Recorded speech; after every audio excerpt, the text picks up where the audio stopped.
ভূতের ভয়ে হোস্টেল ছেড়েছে ভারতের মহারাষ্ট্রের অমরাবতী জেলার এক বিদ্যালয়ের ৬০০ শিক্ষার্থী। ওই সরকারি আবাসিক বিদ্যালয়টিতে ৪ ছাত্রীর উপর ভূত আছর করেছে। এই গুজব ছড়িয়ে পড়ার সঙ্গে সঙ্গে সেখান থেকে ৬০০ শিক্ষার্থী হোস্টেল ছেড়ে বের হয়ে যায়। ৪ ছাত্রী হঠাৎ অস্বাভাবিক আচরণ শুরু করে। তারা বেসামালভাবে কাঁদতে ও হাসতে থাকে। মানসিক চাপের কারণে এমন ঘটনা ঘটতে পারে বলে মনে করছিলেন হোস্টেলের কর্মকর্তারা, কিন্তু পরবর্তীতে এটি নিয়ে একটি গুজব ছড়িয়ে পড়লে একে একে হোস্টেল ছাড়তে শুরু করেন শিক্ষার্থীরা। কয়েকজন ছাত্রী দাবি করছিল তারা নুপুরের শব্দ শুনেছে। হোস্টেলটিতে সবসময় এ ধরনের শব্দ শোনা যায়।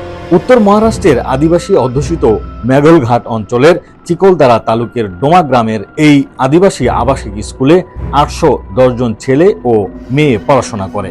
জায়গাটি বোম্বাই থেকে ৭০০ কিলোমিটারেরও বেশি দূরে।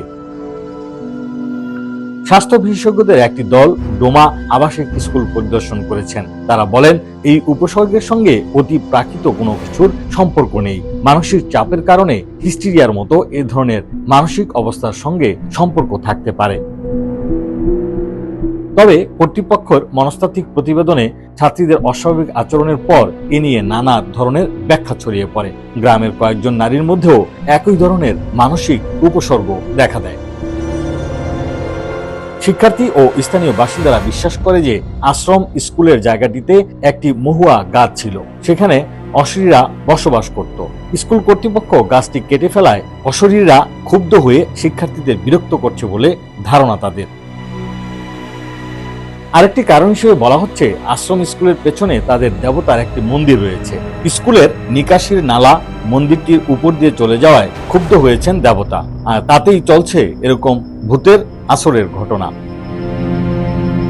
প্রতিবেদনের তৃতীয় আরেকটি কারণও বলা হয়েছে। স্কুলের কাছে একটি মাঠে এক আদিবাসী যুবকের মৃত্যু হয়েছিল। তার আত্মাই এখন ভূত হয়ে মানুষকে ভয় দেখাচ্ছে। কুসংস্কার, ভয়, মানসিক চাপ এবং আত্মা সংক্রান্ত স্থানীয় বিশ্বাসের কারণেই এই অস্বাভাবিক পরিস্থিতির সৃষ্টি হয়েছে।